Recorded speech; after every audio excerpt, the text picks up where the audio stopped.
Hello everybody. In the course Dynamics of Structures, today we are going to discuss about the multi-degree of freedom systems. In this course we'll be talking about number one on the development of equations of motion, number 2 on the examples on the development of equations of motion, number 3 developing multi-degree of freedom equations for any n number of degrees of freedom, and number 4 solving the differential equations of motion. Let us start with an example of a two-story shear building. We will first formulate the equations of motion for the simplest possible multi-degree of freedom system, which is an idealized two-story frame which has been subjected to forces P1 and P2. The idealization involves that the beams and the floor systems here are rigid in flexure, that's they are infinitely stiff, so they cannot bend.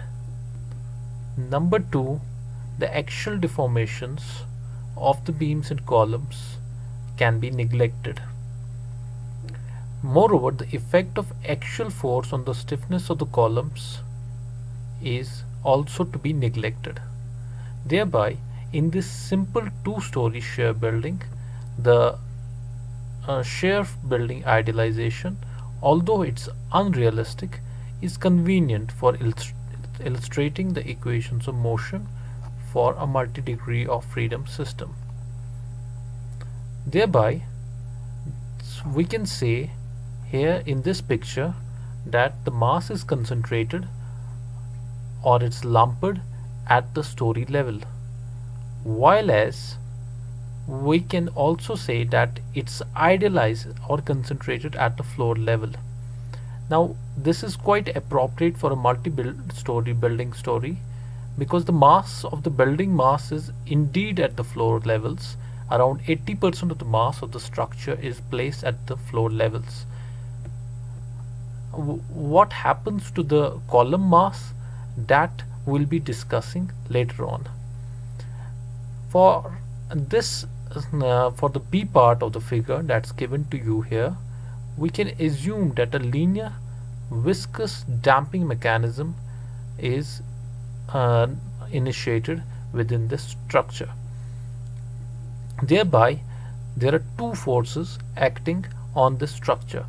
Fs1 here is the static elastic forces that are being developed within the system, and Fd are the damping energy dissipations within the system. The number of independent displacements required to define the displaced positions of all the masses relative to their original equilibrium position, we know that's called the degree of freedom. Now, a degree of freedom for a two-story frame with lumped mass at each floor level has 2 degrees of freedom. Thereby, these can be represented as U1 and U2 at 2 floor levels, both in the x direction. There are two forces here, P1 and P2. Under the action of these two forces, the responses are Fs1 and Fd1. Now, one is an elastic response and Fd1 is a damping response at story 1. Fs1 would be comprised of Fs1A and Fs1B from second and first story respectively, and Fd1 would be comprised of Fd1A and Fd1B from first and second and first story respectively. Moreover, P to the force P2, the response is Fs2 and Fd2 by the structure, and this is Fs2 is the elastic response from the second floor, and Fd2 is the damping response from second floor. Coming next to the development of equation of motion, we know that by Newton's law, that's the second law of motion, for which if there is a certain mass, the equation of motion would be, which is given in the first line, Pj minus Fsj minus Fdj is equal to mj into acceleration component. So what here, mj is the mass acting at the floor level, at the jth floor level, while as Pj is the external force which varies with respect to time t. Fsj is the resisting elastic force, while as Fdj is the damping energy dissipation force. Thereby what we get is an equation of motion mj u double dot j plus Fdj plus Fsj equal to Pj varying with respect to time t. Next, we can write this equation if there are two stories for which j will be 1 and 2. We can write down this in the form of a matrix expression which is given here. Mass matrix will be a diagonal matrix, so we will have two sets of equation. The first set of equation will be, if we take the above equation mj u double dot j, the first set of equation for j equal to 1 would be m1 into u1 double dot plus fd1 plus fs1 equal to p1, and the second set of equations would be m2 into u2 double dot plus fd2 plus fs2 equal to p2. So we are writing this down in terms of a matrix expression.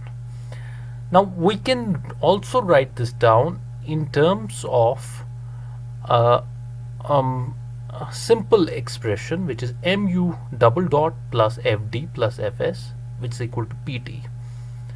Here now we know u is the response coefficient, and the response at each story level is uj. So for the first story it's u1, and for the second story it's u2, and the other matrices are known. M here being the mass matrix for the two-story shear frame, while as fd, fs and p we have already defined.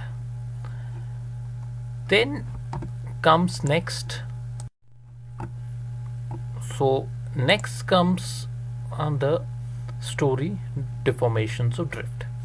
Now if the system is linear, the elastic resisting forces Fs can be related to the floor displacements u.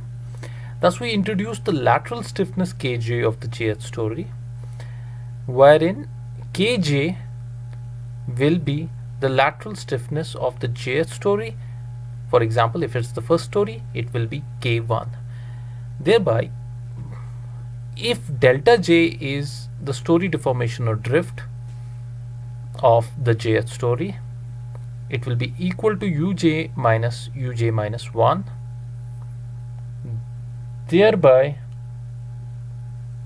Vj is the story shear for a particular story.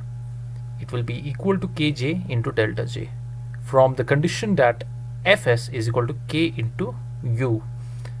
So we are writing this down in terms of the story shear now. Now what is Kj? Kj is, if the story stiffness, it's the story stiffness and it's the sum of the lateral stiffnesses of all the columns in the story.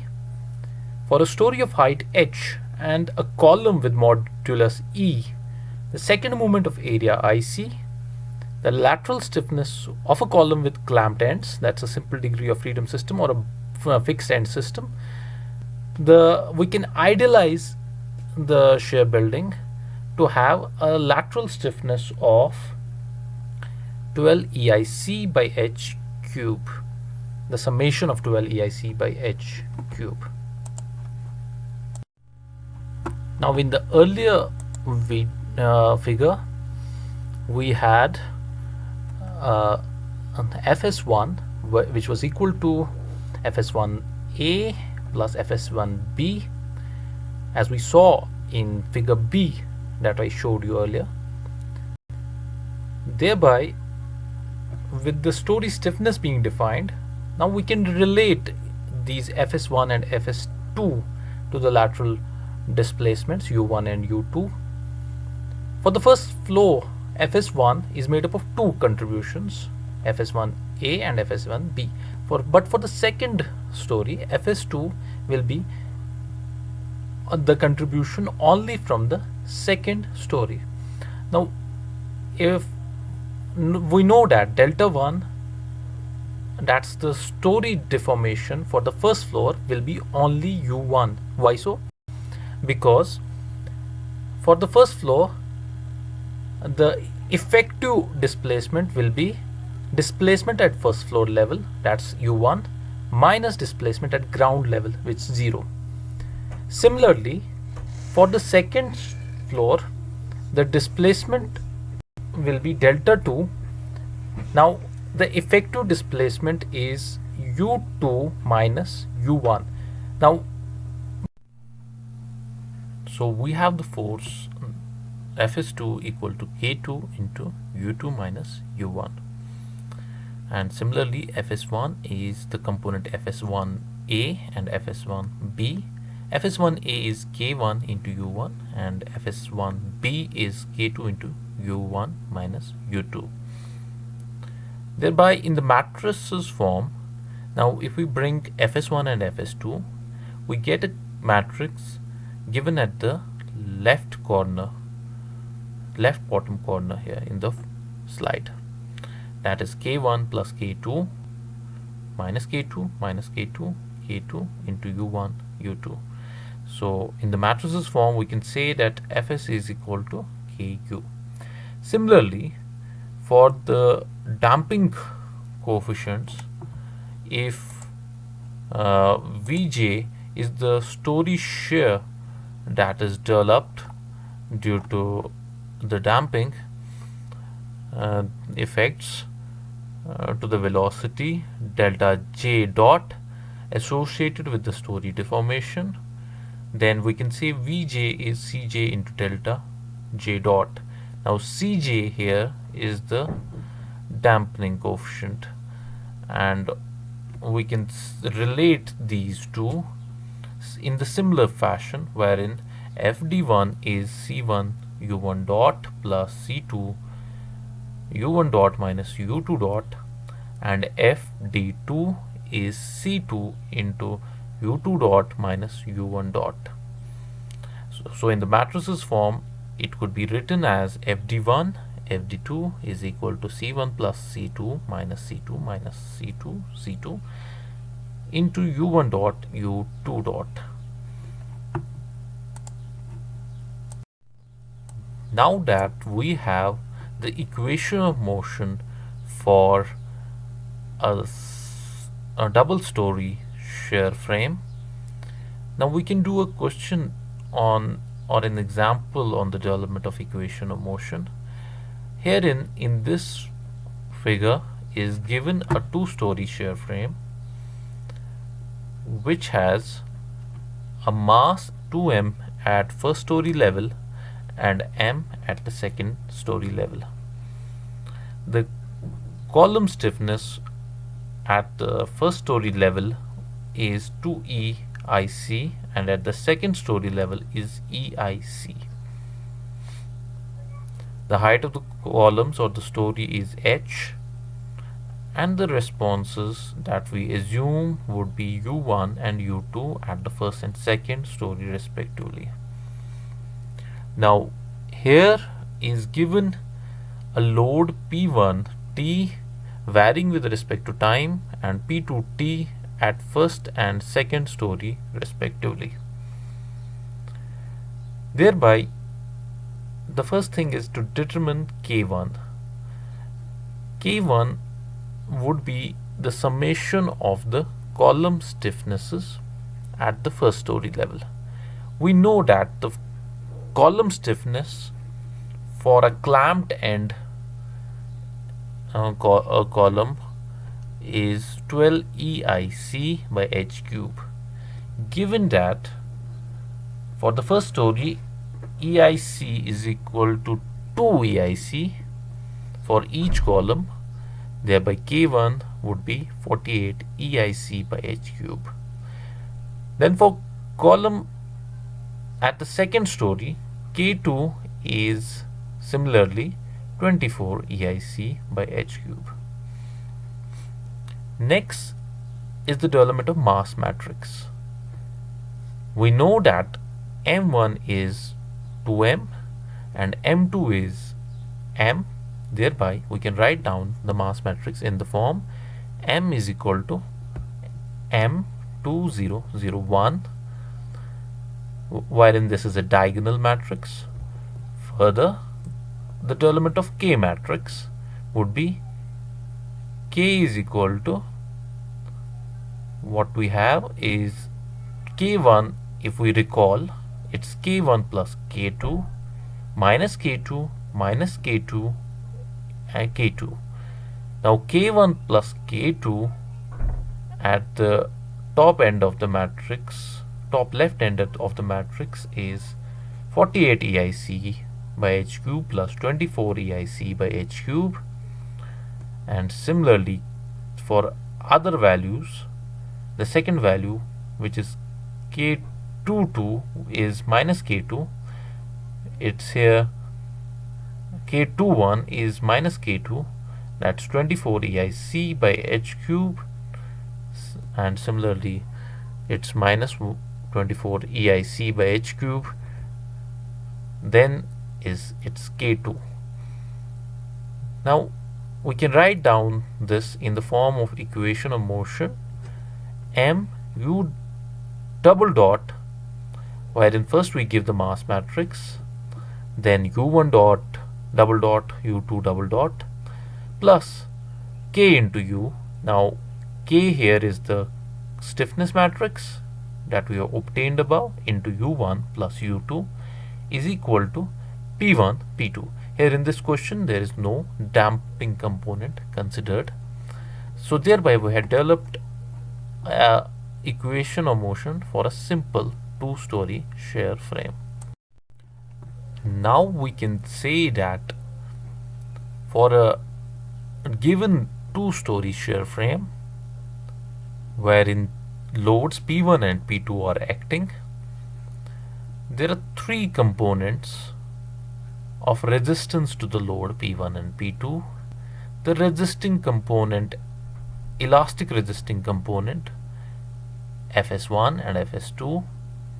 So because it's related with the displacement Uj, wherein Uj is the displacement at story number J, plus there is a component of damping Fd1 and Fd2, and related to that is the velocities Uj dot, and the third component is the acceleration, the inertial resistance, and that is Fl1 and Fl2, wherein it's related with the acceleration Uj double dot. Further, we know that we are here visualizing the system as a combination of these three pure systems: stiffness, damping and mass component. The lower masses without the stiffening are without the stiffening or the damping of the frame.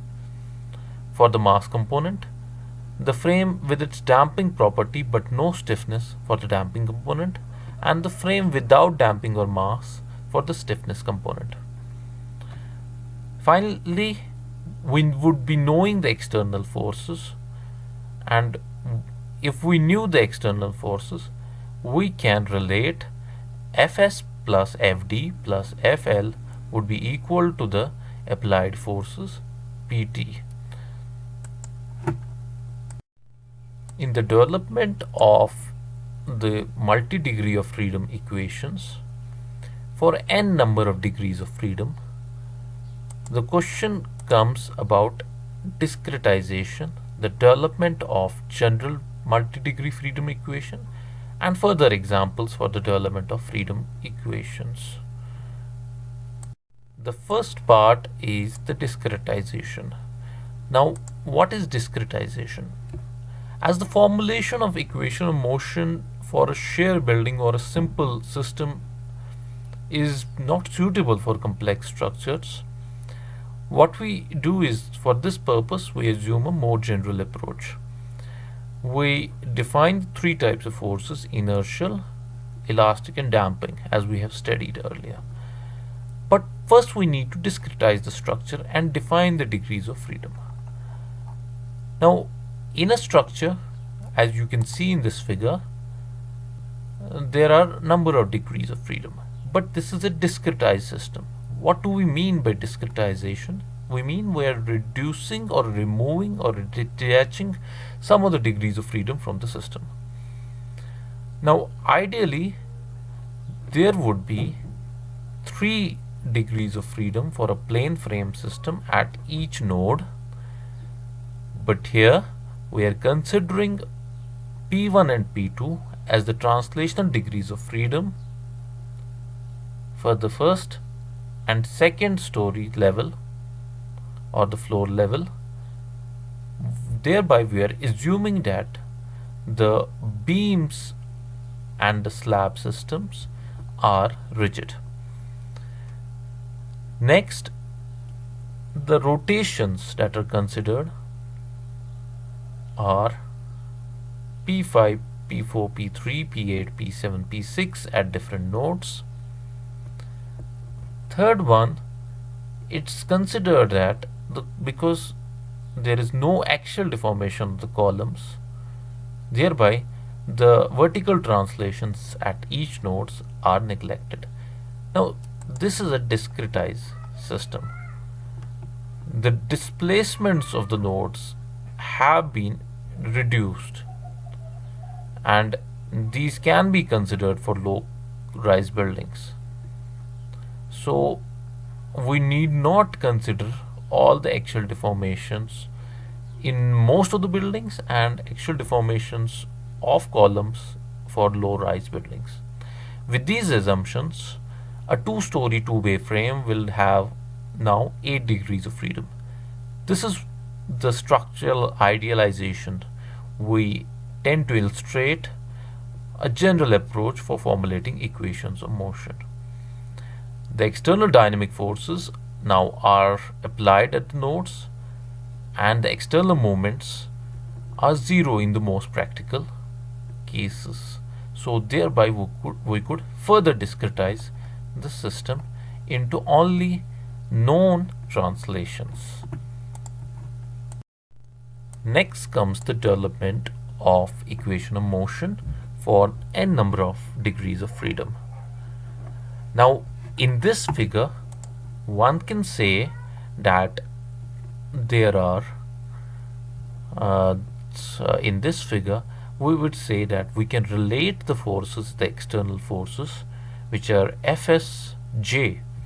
Now J is the node number here on the stiffness component of the structure, and on the stiffness component of the structure, and to the resulting displacements Uj.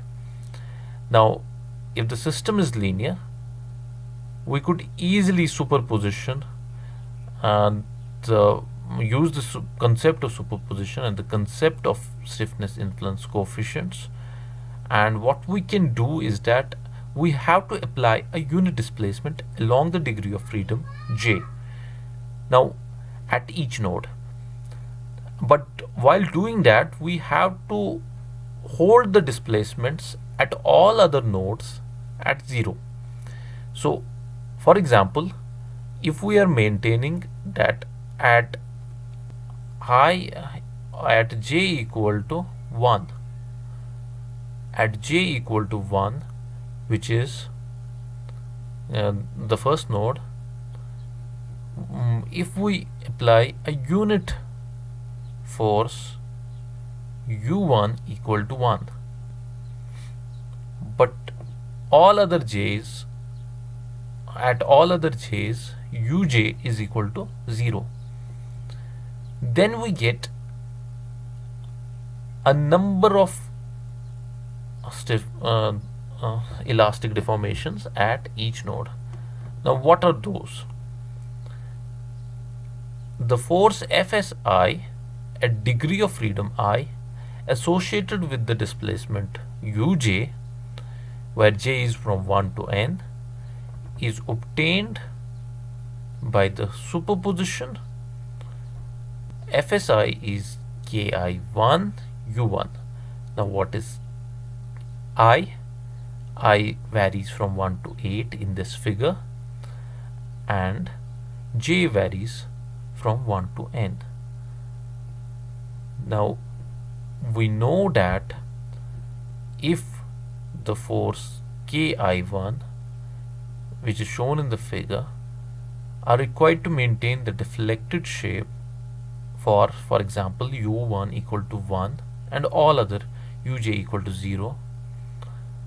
Similarly, ki4 would be the deflected shape associated with u4 equal to 1 and all other uj equal to 0. So it's the stiffness associated with the deflected shape u4 equal to 1 and all other uj equal to 0. Now all forces in this figure, which is shown to be positive signs, but some may be negative to be consistent with the imposed deformations. Now thereby Fsi would be equal to ki1 u1 plus ki2 u2 plus so on plus kij uj plus so on kin un for n number of degrees of freedom. Now what would be the stiffness coefficients or the stiffness influence factors associated with each node? For example, for the stiffness influence coefficient for the first figure given on the left side, u1 is equal to 1. When u1 is equal to 1, all other u's at all other nodes are treated as 0. Now what we would obtain is kij. Now kij here would be, j here is all 1 because u1 is equal to 1, and we are determining the stiffness associated with node 1. Thereby, whereas I is varying for each particular node, so the stiffness associated for u1 equal to 1 and all other u equal to 0 now at node 1 itself would be k11, while as the rotational one would be at the same node would be k51.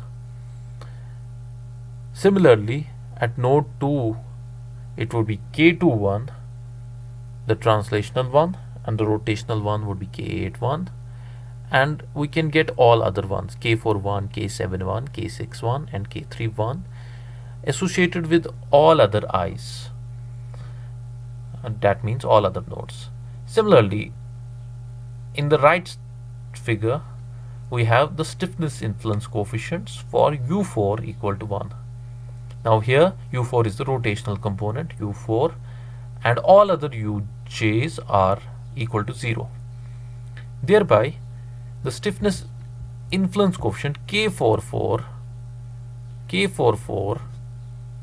is now associated with the node 4 or displacement u4, while as all other stiffnesses associated with other degrees of freedom are K14, K54, K24, K84, K7, K74, K34 and K64.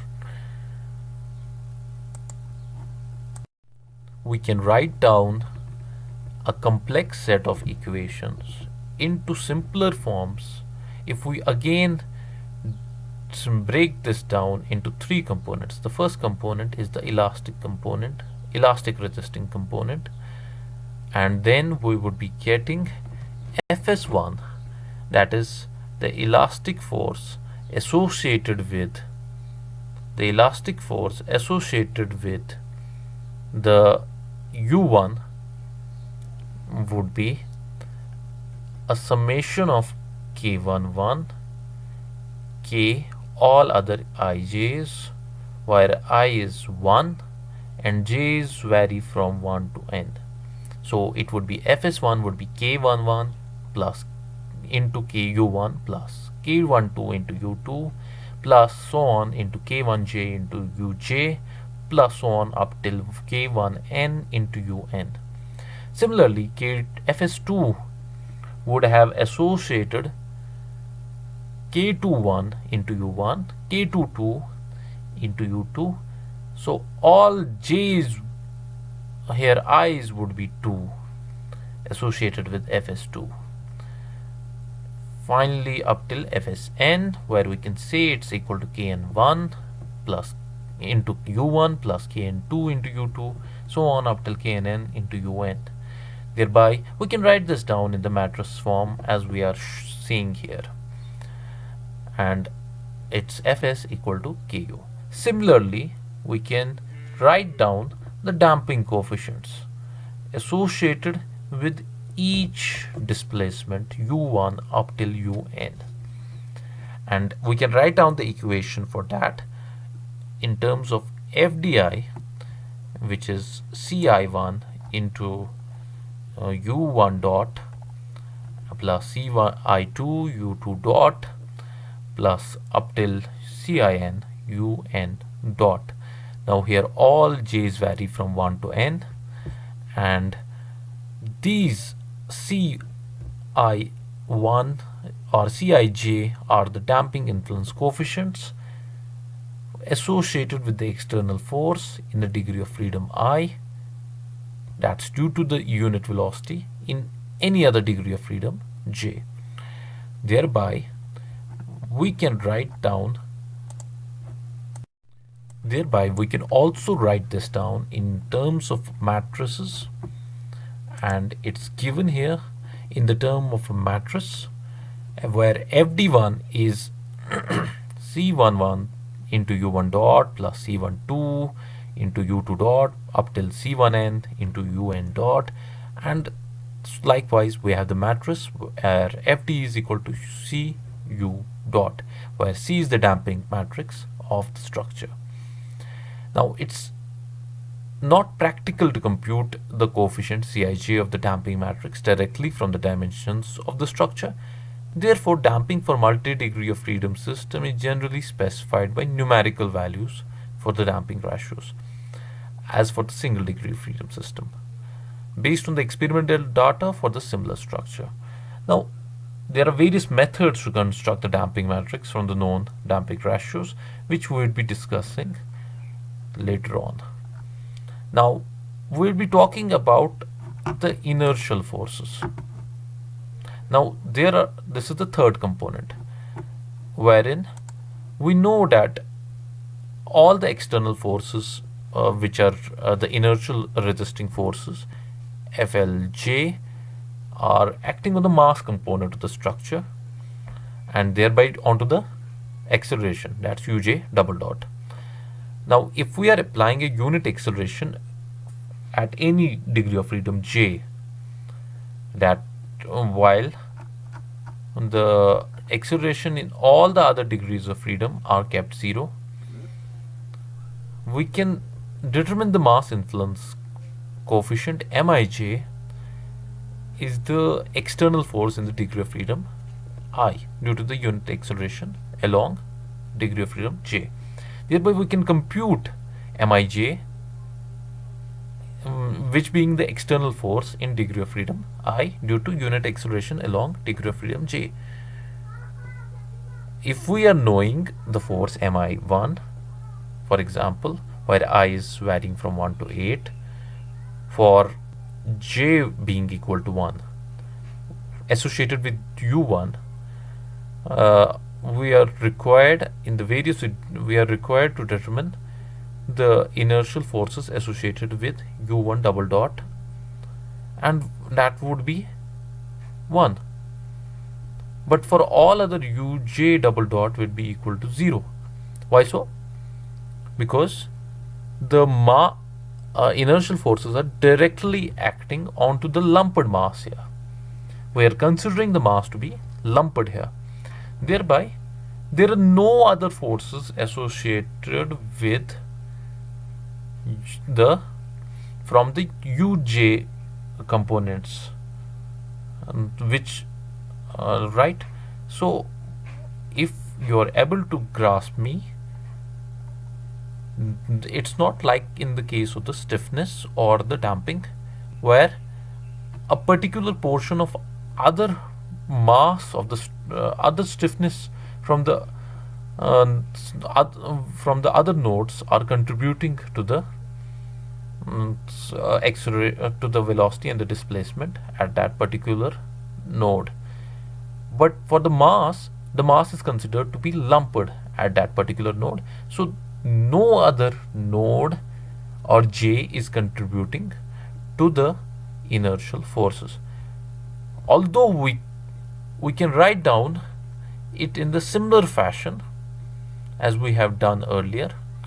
So we can write it down that FLI is mi1 into u1 double dot plus mi2 u2 double dot plus so on up till min un double dot. Thereby we would get a matrix form, and the matrix form is given here, and where M is the mass matrix.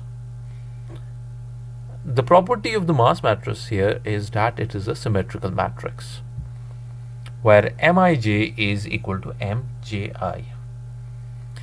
But mostly for a two-bay frame, where the beam mass includes the floor slab mass it supports, we can say that there is a lumped mass at each particular node, and we can then treat this mass matrix as a diagonal matrix where M11, M22 up till Mn are known as some values, whereas M12 and others, M21, are all equal to 0. We can say that the mass is distributed throughout the actual structure, but it can be idealized as a lumped mass. Usually as a lumped mass idealization, it's good, it's satisfactory. The lumped mass at the node is determined from the portion of weight that can reasonably be assigned to the node. Now each structural element is replaced by point mass at its two nodes, with the distribution of the two masses being determined by statics. The lumped mass at a node of the structure would be the sum of the masses contributing of all the structural elements which are connected to the node. Now that would include the columns which are connected at that particular node and the beams likewise. And we could illustrate this further, where the beam mass could also be lumped likewise at the particular node. Now next we are developing a further example on the development of equation of motion. Herein is given a two-story shear frame with the degrees of freedom translational u1 and u2 at first and second story, and rotational degrees of freedom at each node u3, u4, u5 and u6. Then we had the lumped mass 2m and m at the first and the second story, the column stiffnesses at the first story given as 2ei and at the second story as ei, the height h for each story, and the length of the bay frame is 2h L is equal to 2h. Further, the load at the first story is P1 and at the second story is P2. Now, as we have learned earlier, what we have to do first is that we have to either discretize the system. Now, this system is already discretized. Next, what we are going to do is we are going to determine the mass matrix of the system, and then we are going to determine the stiffness matrix of the system. While determining the stiffness matrix, what we need to do is that we have to adopt the same principle of keeping the we are using the superposition method in the development of the stiffness matrix. What we are doing is that first we are assuming that u1 is equal to 1 and all u2, u3, u4, etc. are equal to 0. Now the stiffness influence coefficients that are ki, j. Here for u1 equal to 1, it would be ki1. Now ki1 is determined. Further, and now ki1 would be determined for each particular degree of freedom. Next, we are developing ki4 associated with the rotational one. So we'll be developing a series of stiffnesses associated with each one of these, and thereby we would be obtaining a stiffness matrix. Now first the mass matrix. If you again look at the figure that we have given here, it could be seen that the mass is associated m1 with respect to u1 and m2 with respect to u2. Now m1 here is equal to 2m and m2 here is equal to m. All other components u3 up till u6, that are the rotational degrees of freedom, do not have any mass associated with them, right? That's an assumption, because we are neglecting, number one, the axial deformations in the beams and the columns, right, in this figure, and we are considering that there is a flexural rigidity of the beams and the columns. Thereby there is no mass associated with u3 to u6. Thereby we get a mass matrix as given here. We are obtaining a mass matrix. M is equal to m, m1 is 2m, m2 is m, all other m3 up till m8, m3, m4, m5, m6 are equal to 0. All this is the diagonal matrix with all other components equal to 0. Now next is the development of the load matrix, and the load matrix here, P1 and P2 are again associated with U1 and U2, and it's considered there is no other load associated with the rotational degrees of freedom, because there are two lateral forces acting, P1 and P2, and they would be associated with U1 and U2. So what we are getting is a load matrix, which is P is equal to P1, P2 of 0, 0, 0, 0. Next is the stiffness matrix. Now this would be a combination of various matrices, and for further development of this matrix, how it was developed, you must go into the finite element analysis of this particular figure, and in the finite element analysis you would be getting the all the stiffnesses associated with U1, U2, U3, U4, U5, U6, and for doing that you can look into Appendix 1 of Chopra, the Dynamics of Structures book, and you could also look into other books on finite element analysis, wherein you would get this stiffness matrix solved. In the development of the stiffness matrix, we need to take into account that the unit displacements associated with u1 and u2 would be 12 ei by L cube, and the unit rotations associated with the u3 up till u6 would be 24 ei by L square.